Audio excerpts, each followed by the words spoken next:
Hi, this is Rachelle from Rivet Patterns, and we are going to be talking a bit about broad and narrow shoulder adjustments.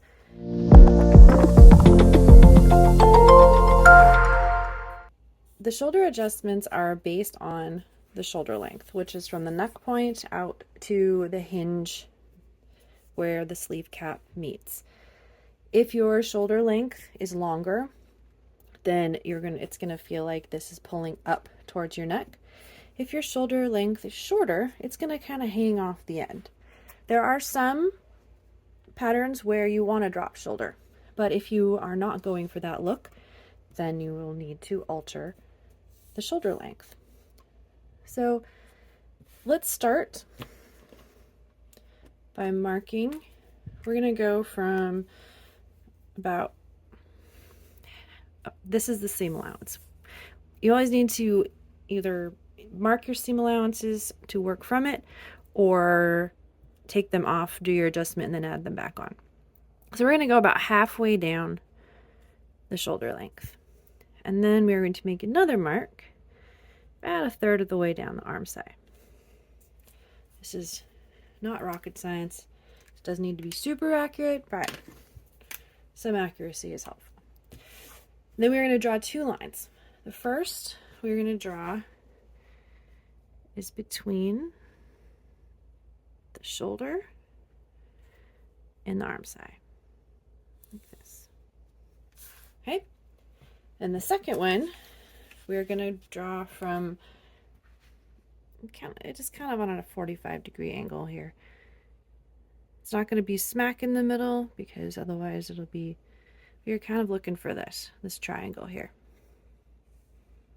Okay, and out to the corner.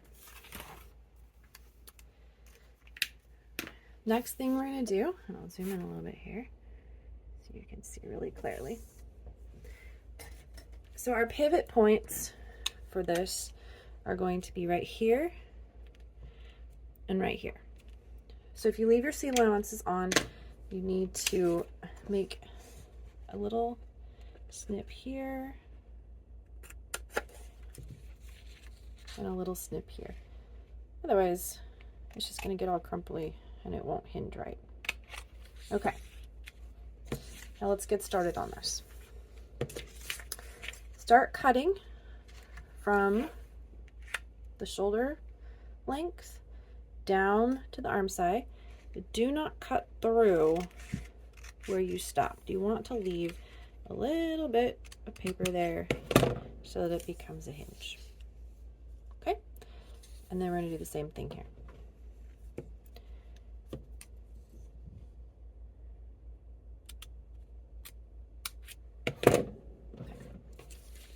Now this makes your pattern very delicate, but if you happen to accidentally snip through it or rip it off, no worries, just tape it back on and recut it. So this allows us movement within the pattern piece to move the pieces in and out without altering the overall length of the arm side. For a broad or a wide shoulder adjustment, we are going to be wanting to lengthen the shoulder line here. How much you lengthen it is best determined if you make a muslin, and then you can accurately measure how short that shoulder seam is from where you need it to be in the crease of where your arm meets your collarbone. If you make a muslin, you have a better idea of where to start. The bigger the size, a little more room you'll have in here. This is size 0, so I don't have as much before it gets distorted. So I'm only going to do probably about 3/8. So first, you're going to move this. This is what you're aiming to lengthen, right? So we're going to move it out on its hinge by about 3/8 or so. You can see what happens. This widens and this overlaps. And then you get this in here. So you are lengthening this while maintaining the length of the arm side. So let's put this over a piece of paper so we can kind of draw out what this is going to look like.